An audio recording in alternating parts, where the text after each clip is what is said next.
Salut, ici Maps. Aujourd'hui, je voulais vous parler d'un livre à cause de quelque chose que j'ai vécu et dont on parle quand même assez fréquemment.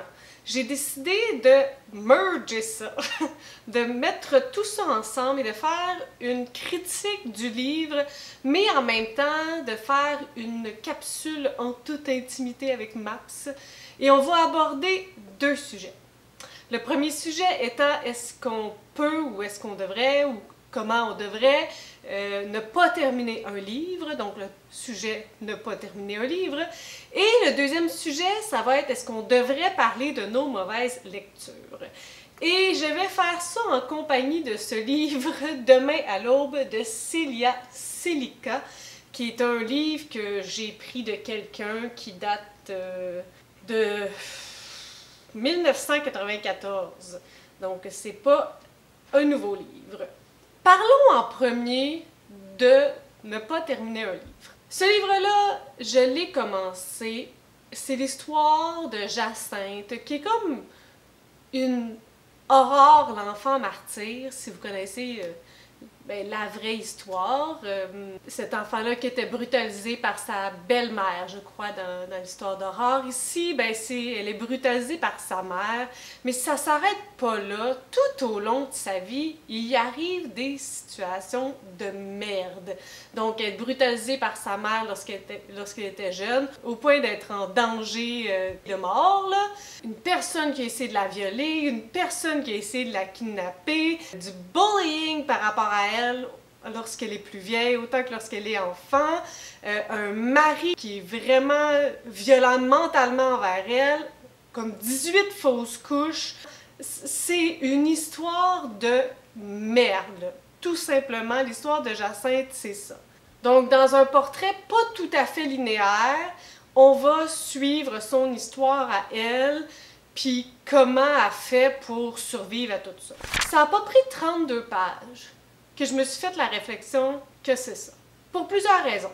D'un, toute l'histoire de situations terribles dans sa vie, je trouvais que c'était comme trop. Puis là, je me suis dit, tu sais, il y a sûrement des personnes qui ont vécu toutes ces affaires-là dans leur vie. Oui, j'espère pas, là, mais j'imagine que hypothétiquement, c'est possible. Mais j'avais l'impression que j'y croyais pas. Au lieu de compatir, je trouvais qu'à toutes les fois qu'on rajoutait quelque chose, j'étais comme, voyons donc, c'est too much drama. Puis en 32 pages, il y a un autre aspect qui m'a vraiment dérangée, c'est l'écriture. Je me suis demandé si c'était pas une traduction. En fait, j'espérais quasiment bien fort pour finalement comprendre que ça n'en est pas une. Mais à plusieurs reprises, je devais relire les phrases parce que j'avais pas compris, parce que c'était comme pas fluide, c'était pas compréhensible. Je devais les relire 2-3 fois lentement pour comprendre, parce que c'était pas bien écrit, c'était pas bien fait. Il y avait des passages, on parle du fait que Jacinthe et sa famille sont revenus chez leurs grands-parents, puis là, pendant 6 lignes, on parle du pensionnat, puis là, tout d'un coup, mais le grand-papa, ça ne dérangeait pas qu'il y ait plus de bouche à nourrir. Oh, on reparle du fait que la famille est retournée chez les grands-parents. Ça manquait de cohérence, ça manquait de lien. On partait de tout bord, tout côté. C'était vraiment difficile à suivre. En plus du fait que c'était pas tout le temps linéaire. En plus du fait que la grand-mère aussi s'appelle Jacinthe. Donc on a Jacinthe grand-mère, on a Jacinthe la fille. Puis elle-même va faire ça avec un de ses enfants qui a le même nom qu'un de ses frères. En théorie, c'est vraiment cute et tout, là, mais dans la vraie vie, lorsqu'on lit le livre, là, il faut des repères. Moi-même, j'ai le même nom que ma tante, là, puis elle, c'était Marie-Pierre, puis moi, c'était Marie-Pierre-André pour les fins de la cause que, dans la vraie vie, c'est incompréhensible. Si on a deux personnes avec le même nom, on ne sait plus de qui on parle. Même chose qui s'est passé ici. Donc, gros turn-off parce qu'il y avait trop de drama puis j'y croyais pas. Gros turn-off par rapport à l'écriture, puis j'avais juste lu 32 pages puis j'avais déjà une forte opinion sur ça. Et là, d'où vient mon premier questionnement, ne pas terminer un livre? Depuis quelques années, je vous dirais qu'il y a deux pôles par rapport à ça qui sont assez extrêmes. On a le pôle la personne qui a écrit ce livre-là, elle a mis plein d'heures dessus. On peut-tu au moins prendre le temps de le terminer pour acquiescer au fait qu'il y a un gros travail qui a été fait? Ça, c'est pôle extrême numéro 1. Pôle extrême numéro 2, c'est si ça t'amène zéro bonheur, sac-le à la porte, puis prends-en un autre, OK? Je vous dirais que moi, je suis probablement une teinte de gris, quelle surprise, par rapport à ça. Mais je pense que ce qui est encore plus important que où est-ce que vous vous situez là-dessus, c'est vous, comment vous vous sentez, qu'est-ce que vous devez faire pour être le plus en paix avec votre situation. Moi, après 32 pages, je ne suis pas en paix avec le fait de dire « c'est terminé, je ne terminerai pas ce livre-là ». Je suis pas en paix avec ça. Je vais être plus anxieuse puis plus malheureuse si je fais ça que si je le continue. Donc, c'est pourquoi je l'ai continué. Au départ, malgré tout, il y avait une certaine ligne directrice. Même si je trouvais qu'il y avait plein d'erreurs puis plein de faiblesses, j'y arrivais. Et mon point de rupture pour moi, c'est lorsque j'ai l'impression de perdre mon sentiment d'être capable de lire. C'est vraiment dur à expliquer, là. Mais pour moi, lorsque je tourne les pages, puis j'ai l'impression que ça avance pas, que je comprends rien, que je sais pas lire, ben là, ça veut dire que j'en ai assez. Puis habituellement, qu'est-ce que je fais? Je suis même pas capable, rendu là, de juste le fermer puis de l'oublier. Je lis genre en diagonale pour essayer de le finir. Je sais pas pourquoi c'est plus fort que moi. C'est comme ça. Donc, ce que je vais vous dire par rapport à ça en premier lieu, c'est important de vous respecter. Si, après 15 pages, vous savez que ça ne sera pas pour vous puis vous voulez juste le fermer, parfait. Quelle action va vous faire sentir le mieux? On est tous différents, il n'y a clairement pas une solution à ça. Donc, c'est pourquoi si vous voyez un jour que je continue des lectures que j'aime pas, ben c'est la raison. Moi, c'est comme ça que je dois faire pour me sentir bien. Sinon, ben, je me sens pas bien. Donc, on a continué avec ce livre-là, puis éventuellement, c'est devenu ésotérique. Ouais.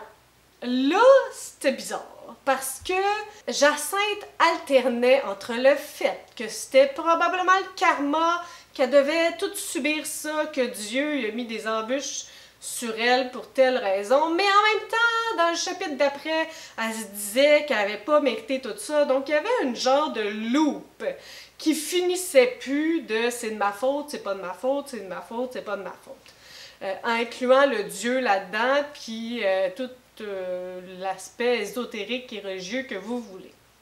Puis même, c'est écrit à la troisième personne du singulier tout au long du livre, il y a un moment qu'elle s'est mise à nous parler. L'auteur, l'autrice ou la narratrice, je ne sais pas. Il y en a une des deux, mais c'est probablement la même personne, qui s'est mise à nous parler. Au vous, là, vous devriez blablabla, blablabla. Attendez, je vais vous trouver. Puis là, surprenez-vous pas, là, vous allez rien comprendre parce que les phrases sont mal construites, OK? Je vous l'ai dit. Peut-être qu'avant vous, nous avons fait exactement ce que vous faites et nous avons trop souffert. C'est pourquoi nous crions si fort, nous refusons de vous voir connaître la souffrance qui fut la nôtre à cause des mêmes erreurs. Vous êtes encore des enfants et déjà des adultes. C'est une lourde responsabilité, mais tenez bon, ce que vous faites est important. À qui elle parle? À nous? Ça, c'était vraiment la partie weird de tout ça. Puis, comme je vous dis, j'ai dû le finir en diagonale parce que ça termine de même pendant comme 150 pages. C'était lourd, j'en pouvais plus. Ce qui amène à mon deuxième point. Pourquoi parler de nos mauvaises lectures?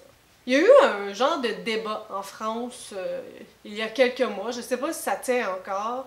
C'était le fait que, surtout lorsqu'on reçoit des services de presse, ça, c'en est pas un, là. Mais c'est difficile de parler de manière négative d'un livre qu'on a reçu en service de presse. Vrai. Sauf que qu'est-ce qui se passe? Qu'est-ce qui se passait en France? C'est que les gens remettaient en question un peu leur critique de livres parce qu'il disait que c'est tout le temps bon, c'est tout le temps un bon livre, je vous le recommande tout le temps. Puis j'ai un nom en tête d'une booktubeuse française que j'adore, mais je pourrais pas vous dire un livre qu'elle a pas aimé. Donc ça remet un peu en perspective le fait que est-ce qu'il y a des livres qu'elle apprécie pas ou elle aime toutes de facto, tu sais? C'est pas super intéressant, en tout cas à mon avis, puis dites-moi là si vous n'êtes pas d'accord avec moi, mais c'est pas super intéressant qu'elle aime toutes tout le temps. Parce que, dans le fond, est-ce que c'est bon ou c'est juste parce qu'elle dit qu'elle aime tout le temps? Alors que d'autres perspectives, si on est capable de dire, ben ça, j'ai pas apprécié ça pour telle raison, ben ça donne peut-être plus de légitimité au livre qu'on a aimé. Lorsqu'on dit qu'un livre est bon, tu vas dire, ah, moi j'ai le même goût que cette personne-là, si elle a aimé ce livre-là, moi aussi je vais aimer ça. Il y a comme une meilleure entente entre les deux si ben, il y a des choses que la personne n'aime pas puis des choses que la personne aime. Puis je suis d'accord avec le fait que le but c'est pas de détruire le livre. Tu sais, même si j'ai zéro apprécié ce livre-là, j'espère faire preuve de meilleur tact et je l'espère de tout mon âme lorsqu'il y a des choses que j'aime pas, que ça soit plutôt de manière constructive que de manière juste négative puis méchante. Je l'espère de tout mon cœur. Mais je crois vraiment que c'est important que les gens nous disent les aspects qu'ils ont moins appréciés. Ça ne veut pas dire que tout le monde va être d'accord avec ça. Ça ne veut pas dire qu'il n'y a personne qui n'a jamais aimé ce livre-là. Là. Ça ne veut pas dire ça du tout. Mais je pense que c'est important qu'on fasse ce processus-là pour plusieurs raisons. Entre autres, pour la relation de confiance qu'on a avec les personnes qui nous écoutent ou qui nous lisent. Puis deuxièmement, parce que c'est pas vrai qu'on peut tout aimer.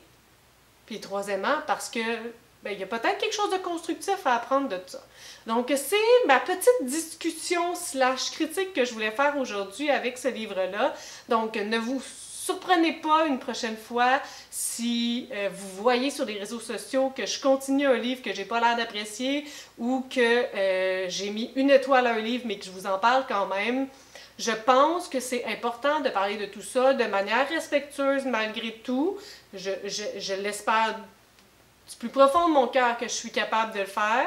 D'un autre côté aussi, je trouve ça super intéressant lorsque les gens n'ont pas la même opinion que moi sur un livre ou des éléments différents qui ressortent. Je trouve ça super intéressant parce que si quelqu'un trouve que ce livre-là a tel défaut puis que moi je ne l'ai pas vu, bien, ça peut me donner une différente perspective ou juste me rendre compte qu'on n'a tout simplement pas les mêmes goûts ou que c'est pas les mêmes choses qui nous accrochent. Donc c'est tout et c'est pas plus grave que ça.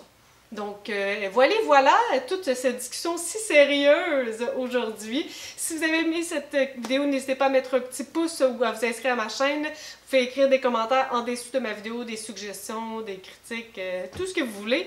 Je publie des vidéos habituellement le mercredi et le samedi. Et sur ce, je vous souhaite de bonnes lectures.